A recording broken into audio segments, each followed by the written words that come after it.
सरोजेंद्र सनातनी में सभी श्रद्धेय प्रबुद्धजनों का स्वागत है। हम सुन रहे हैं ऑटोबायोग्राफी ऑफ ए योगी कथामृत। और अभी तक की कथा में हमने कई सिद्ध संतों के बारे में जाना है, जिनमें गंध बाबा, बाघ स्वामी और प्लवनशील संत मुख्य हैं।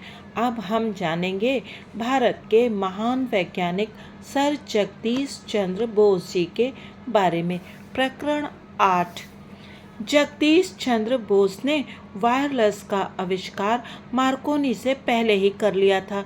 ये उत्तेजक टिप्पणी सुनकर मैं रास्ते के किनारे खड़े होकर विज्ञान विषयक चर्चा कर रहे प्राध्यापकों के एक दल के पास जाकर खड़ा हो गया। यदि उनमें सम्मिलित होने के पीछे मेरी भावना जाति के अभिमान की थी तो मुझे उसका खेद है। भारत न केवल गूढ़ चिंतन में वरन भौतिक विज्ञान में भी गहरी भूमिका निभा सकता है। इस बात के प्रमाण में अपनी गहरी अभिरुचि को मैं अस्वीकार नहीं कर सकता। आप कहना क्या चाहते हैं सर? प्राध्यापक महोदय ने प्रसन्नतापूर्वक स्पष्टीकरण दिया। वायरलेस कोहिरर और विद्युत तरंगों की वक्रता दर्शाने वाले एक यंत्र का आविष्कार सबसे पहले बोस ने किया था, परंतु इस भारतीय वैज्ञानिक ने अपने आविष्कारों से कोई आर्थिक लाभ उठाने की चेष्टा नहीं की। शीघ्र ही उन्होंने अपना ध्यान अजैव से जैव जगत की ओर मोड़ दिया।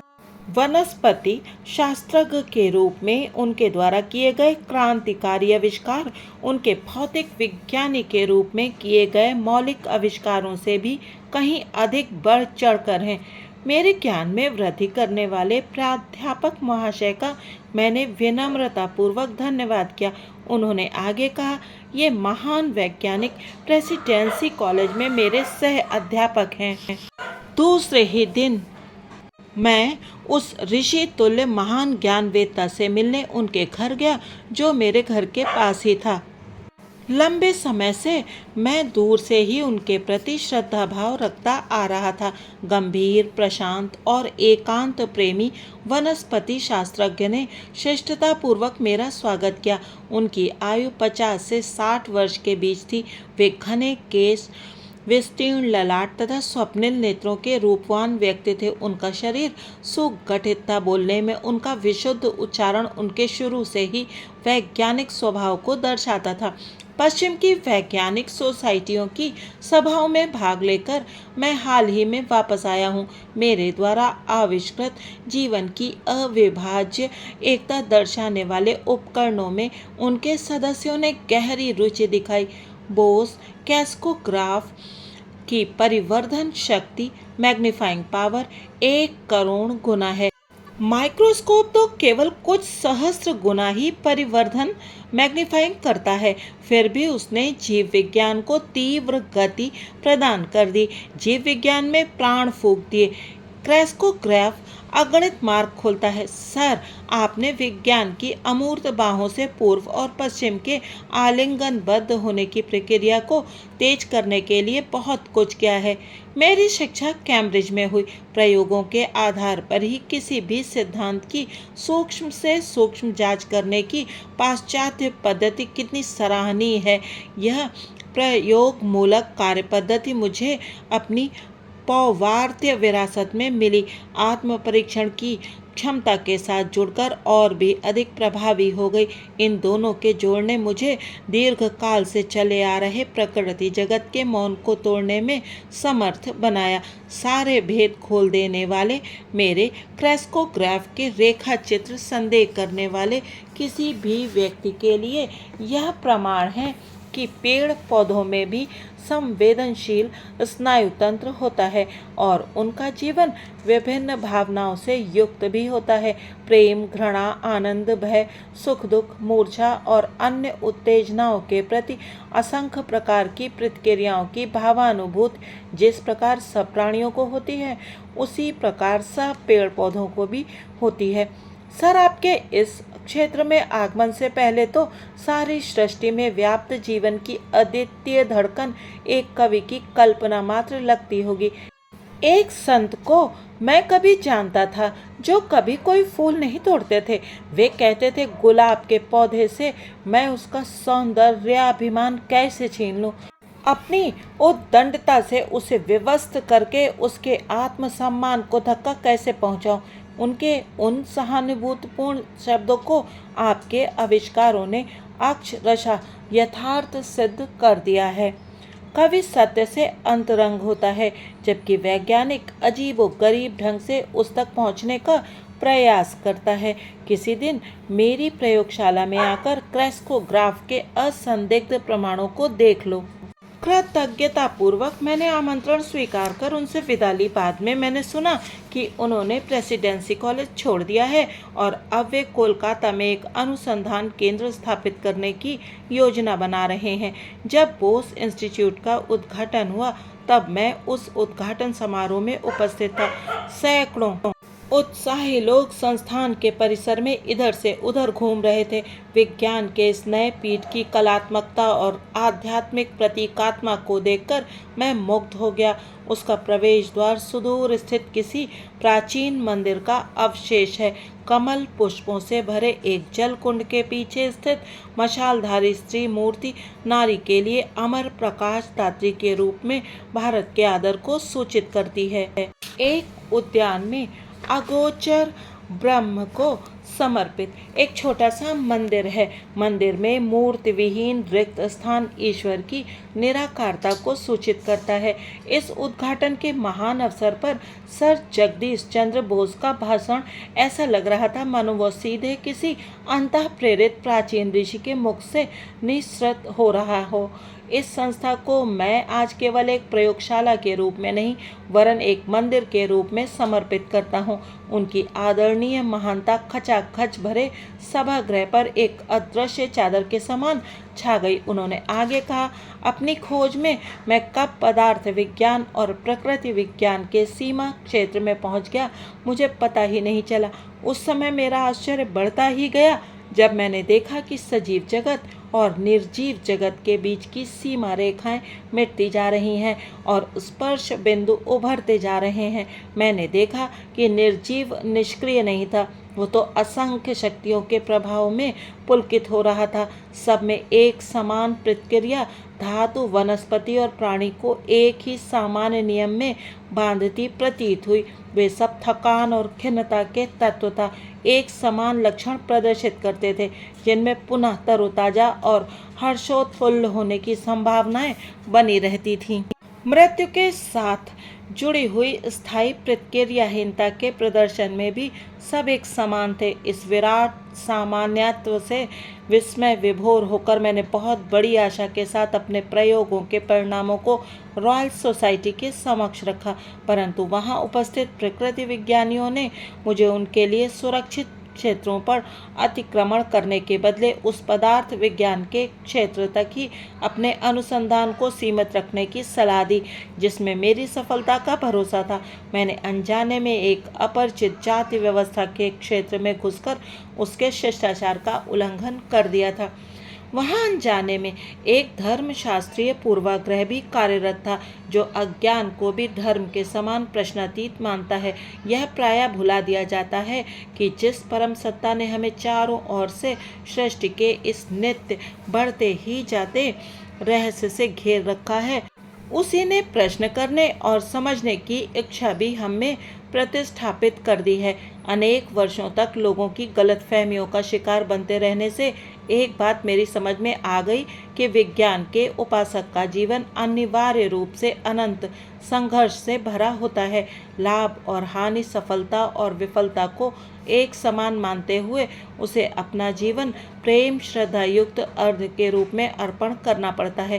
कालांतर में विश्व की प्रमुख वैज्ञानिक सोसाइटियों ने मेरे सिद्धांतों और निष्कर्षों को स्वीकार करके विज्ञान में भारत के योगदान को मान्य किया।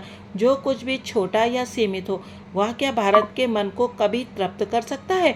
एक अखंड जीवंत परंपरा और पुनर्यौवन प्राप्त करने की एक जीवनप्रद शक्ति के द्वारा इस भूमि ने अगणित परिवर्तनों में बार बार अपना कायाकल्प किया है। भारत में सदा ही ऐसे लोग उत्पन्न होते आए हैं जिन्होंने समय के तत्कालिक और मोहक पुरस्कार को ठुकराकर जीवन के सर्वोच्च अभीष्टों को पाने का प्रयास किया है। अकर्मण्य परित्याग द्वारा नहीं, वरन कर्मठ कठोर संघर्ष द्वारा। संघर्ष को अस्वीकार करने वाले दुर्बल के पास कुछ प्राप्त न कर पाने के कारण त्यागने के लिए भी कुछ नहीं होता। जिसने संघर्ष कर विजय प्राप्त की हो, केवल वही संसार को अपनी विजय के अनुभव का फल प्रदान करके उसे समृद्ध कर सकता है। इस बोस प्रयोगशाला में जड़ पदार्थों की प्रतिक्रिया पर अब तक किए जा चुके कार्य से और वनस्पति जीवन के अप्रत्याशित तथ्य सामने आ जाने से पदार्थ विज्ञान, प्रकृति विज्ञान, चिकित्सा, कृषि और यहाँ तक कि मनोविज्ञान के क्षेत्र में भी अनुसंधान के अत्यंत विस्तृत क्षेत्र खुल गए हैं। जिन उलझनों के बारे में अब तक ये माना जाता था कि उन्हें सुलझाया नहीं जा सकता, वे भी अब प्रयोगात्मक अन्वेषण के कार्यक्षेत्र में आ गई हैं। परंतु कठोर सटीकता के बिना उच्च सफलता नहीं मिल सकती। इसलिए प्रवेश कक्ष में अपने अपने केस में रखे गए मेरे द्वारा आविष्कृत अति संवेदनशील उपकरणों और वैज्ञानिक यंत्रों की लंबी लंबी कतारें लगी हैं। वे दृश्यमान आभास के पीछे छिपे सत्य को खोजने के लिए आवश्यक दीर्घकालिक अनवरत प्रयत्न की तथा मानव के सीमित सामर्थ्य की परिसीमाओं को लांघने के लिए आवश्यक अविराम कठोर परिश्रम, लगन और उद्योगशीलता की गाथा सुनाते हैं। सभी आविष्कारक वैज्ञानिक जानते हैं कि वास्तविक प्रयोगशाला तो मन है, जहां वे माया के पर्दे के पीछे छिपे सत्य के नियमों की खोज करते हैं। यहाँ जो व्याख्यान दिए जाएंगे वे किसी दूसरे से प्राप्त ज्ञान की पुनरावृत्ति मात्र नहीं होंगे। उनमें इन कक्षों में प्रथम बार सिद्ध किए गए नए आविष्कारों का ज्ञान दिया जाएगा। इस संस्था के कार्य विवरण के नियमित प्रकाशनों द्वारा भारत के योगदान समस्त विश्व में पहुंच जाएंगे। वे सार्वजनिक संपत्ति बन जाएंगे। कभी भी किसी भी बात का पेटेंट नहीं लिया जाएगा। हमारी राष्ट्रीय संस्कृति का सार ही ये है कि हमें ज्ञान का प्रयोग केवल अपने लाभ के लिए करने की संस्कृतिहीनता से सदैव दूर रहना चाहिए। मेरी ये भी इच्छा है कि इस संस्था की सुविधाएं जहां तक संभव हो सके सभी देशों के अनुसंधानकर्ताओं के लिए उपलब्ध हों। इसमें मैं अपने देश की परंपराओं को आगे चलाने का प्रयास कर रहा हूँ। 25 शताब्दियों पूर्व भी भारत नालंदा और तक्षशिला के अपने प्राचीन विश्वविद्यालयों में विश्व के सभी हिस्सों से आते छात्रों को ज्ञान प्राप्ति की सुविधा उपलब्ध कराता था। विज्ञान न तो पूर्व का है न पश्चिम का, बल्कि अपनी सार्वलौकिकता के कारण उस सब देशों का है। परंतु फिर भी भारत इसमें महान योगदान देने के लिए विशेष रूप से योग्य है। भारतीयों की ज्वलंत कल्पना शक्ति तो ऊपर ऊपर परस्पर विरोधी लगने वाले तथ्यों की गुत्थी से भी नया सूत्र निकाल सकती है, परंतु एकाग्रता की आदत ने इसे रोक रखा है। यह संयम मन को अनंत धीरज के साथ सत्य की खोज में लगाए रखने की शक्ति प्रदान करता है। उस महान वैज्ञानिक के उन अंतिम शब्दों को सुनकर मेरी आंखें छल छला उठी। यह धीरज ही क्या सचमुच भारत का पर्यायवाची शब्द नहीं बन गया है, जिसने काल और इतिहासकार दोनों को ही समान रूप से अचंभित कर रखा है। उद्घाटन दिवस के थोड़े दिनों बाद मैं उस अनुसंधान केंद्र में फिर से गया। उस महान वनस्पति शास्त्रज्ञ को अपना वचन स्मरण था। वे मुझे अपनी शांत प्रयोगशाला में ले गए। अब मैं इस फर्न के पौधे पर क्रेस्कोग्राफ लगाता हूँ। इसकी गतिविधियों का अनेक गुना परिवर्धित चित्र उभरेगा। इसी मात्रा में यदि घोंघे की रेंगने की क्रिया को परिवर्धित किया जाए तो घोंघा एक्सप्रेस ट्रेन की गति से चलता दिखाई देगा। मेरी दृष्टि उत्सुकतावश पर्दे पर लगी हुई थी, जहां फर्न की परिवर्धित छाया दिख रही थी। सूक्ष्म से सूक्ष्म जैव क्रियाएं भी अब स्पष्ट दिखाई दे रही थी। मेरी मंत्र मुग्ध आंखों के सामने वह फर्न का पौधा अत्यंत धीरे धीरे बढ़ रहा था। बोस महाशय ने पौधे की नोक को धातु की एक छोटी सी छड़ से छुआ। पर्दे पर चल रहा मूक नृत्य हठात रुक गया और छड़ हटाते ही उसकी लयबद्ध थिरक पुनः शुरू हो गई। तुमने देखा कैसे तनिक सा भी बाह्य हस्तक्षेप संवेदनशील ऊतकों के लिए बाधक है, बोस महाशय ने कहा। अब देखो, मैं इसे क्लोरोफॉर्म दूंगा और फिर उसका प्रभाव नष्ट करने वाली औषध भी। क्लोरोफॉर्म के प्रभाव ने विकास को पूर्णतः रोक दिया, उसका प्रभाव नष्ट करने वाली औषध ने पुनः उसे शुरू कर दिया। पर्दे पर दिखने वाले विकास के संकेतों ने मुझे किसी सिनेमा के कथानक से भी अधिक तन्मयता के साथ जकड़ रखा था। बोस महाशय ने, जो कि यहाँ खलनायक की भूमिका में थे, उस फर्न के एक हिस्से में एक तीक्ष्ण औजार घुसा दिया। आकस्मिक फड़फड़ाहट ने दर्द का संकेत दिया। जब उन्होंने पौधे के तने को ब्लेड से अंशतः काट दिया, तब छाया में तीव्र छटपटाहट दिखाई दी। फिर मृत्यु की अंतिम स्तब्धता में वो शांत हो गई। एक विशाल वृक्ष को पहले क्लोरोफॉर्म देकर फिर उसका स्थानांतरण करने में मैंने सफलता प्राप्त कर ली है। साधारणतया वनों के ये राजा स्थानांतरित करने के कुछ ही दिन बाद मर जाते हैं। उस जीवन रक्षक युक्ति कौशल का वर्णन करते हुए बोस महाशय अत्यंत प्रसन्नता के साथ मुस्कुरा रहे थे। मेरे सूक्ष्मग्राही यंत्रों के रेखा चित्रों ने सिद्ध कर दिया है कि पेड़ पौधों में रस संचार प्रणाली होती है। प्राणियों में जैसे रक्त संचार होता है, वैसे ही पेड़ पौधों में रस संचार होता है। पेड़ पौधों में रस की ऊर्ध्व गति को केवल केशिका आकर्षण, कैपिलरी अट्रैक्शन सदस्य किसी यांत्रिक क्रिया के आधार पर स्पष्ट नहीं किया जा सकता, जैसा कि सामान्यतः प्रयास किया जाता है। क्रेस्कोग्राफ ने इसे सजीव कोशिकाओं की क्रिया के रूप में दर्शाया है। पेड़ के अंदर से गोलाकार लंबी नली चलती है, जिसमें क्रमिक वृत्तों में सिकुड़ने वाली लहरें उठती रहती हैं, जो हृदय का काम करती हैं। हम जितनी ही अधिक गहराई में जाकर देखेंगे, उतनी ही अधिक स्पष्टता से इस सत्य का प्रमाण मिलता जाता है कि इस बहुविध प्रकृति का प्रत्येक रूप एक ही सूत्र में बंधा है। बोस महाशय ने एक अन्य बोस यंत्र की ओर इशारा किया। मैं तुम्हें टिन के एक टुकड़े पर कुछ प्रयोग दिखाता हूँ। धातुओं की प्राण शक्ति उत्तेजना के प्रभाव में अनुकूलन या प्रतिकूल प्रतिक्रिया दिखाती है। स्याही के निशान विभिन्न प्रतिक्रियाओं को चिन्हांकित करेंगे। मैं तल्लीन होकर आणविक संरचना की लक्षण स्वरूप तरंगों को अंकित करने वाले ग्राफ्स को देखने लगा। जब प्रोफेसर साहब ने टिन को क्लोरोफॉर्म लगाया, तब कंपन लेखक थम गया।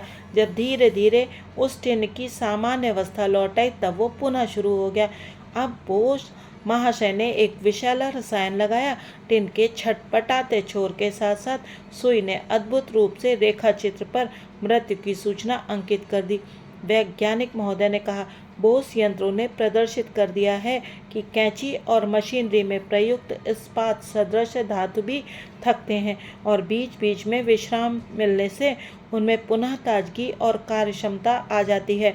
विद्युत प्रवाह या अति भारी दबाव से धातुओं में जीवन की धड़कन को गंभीर क्षति पहुंचती है, या वह धड़कन सदा के लिए रुक भी सकती है। उस कक्ष में चारों ओर रखे अथक प्रतिभा के मुखर प्रतीक असंख्य आविष्कारों पर मैंने दृष्टि दौड़ाई। सर, ये दुख की बात है कि आपके अद्भुत यंत्रों का पूर्ण लाभ उठाकर बड़े पैमाने पर कृषि विकास को गति नहीं दी जा रही है। इनमें से कुछ यंत्रों को त्वरित प्रयोगों में प्रयुक्त कर के खाद के विभिन्न प्रकार का पौधों पर क्या प्रभाव पड़ता है, यह देखना क्या सहज संभव नहीं हो सकता? तुम ठीक कह रहे हो। भावी पीढ़ियां बोस यंत्रों को अगणित प्रकारों से प्रयोग में लाएंगी। वैज्ञानिक को उसके परिश्रम का तत्काल पुरस्कार कदाचित ही मिलता है। सृजनात्मक सेवा का आनंद ही उसके लिए पर्याप्त है। उस अदम्य ऋषि के प्रति अपनी कृतज्ञता व्यक्त कर मैंने उनसे विदा ली। मैंने सोचा, उनकी अद्भुत प्रतिभा की विस्मयकारी उर्वरता क्या कभी निशेष हो सकती है? बढ़ते वर्षों के साथ उनकी प्रतिभा में कोई कमी नहीं आई। रेजोनेंट कार्डियोग्राफ नामक एक जटिल यंत्र का आविष्कार करने के बाद बोस महाशय असंख्य भारतीय पेड़ पौधों के विस्तृत अनुसंधान में लग गए। किसी को कल्पना भी नहीं थी कि ऐसी ऐसी उपयुक्त औषधियों की एक विराट भेषज तालिका तैयार हो गई। कार्डियोग्राफ ऐसी अचूक सटीकता के साथ तैयार किया गया है कि उससे 1 सेकंड का शतांश तक रेखाचित्र में अंकित हो जाता है। पेड़ पौधे, प्राणी एवं मानव शरीर की संरचना के सूक्ष्म से सूक्ष्म स्पंदन भी ये कार्डियोग्राफ अंकित कर लेता है। उस महान वनस्पति शास्त्रज्ञ ने भविष्यवाणी की कि चिकित्सकीय अनुसंधान के लिए प्राणियों के अंग विच्छेद की आवश्यकता भविष्य में नहीं रहेगी।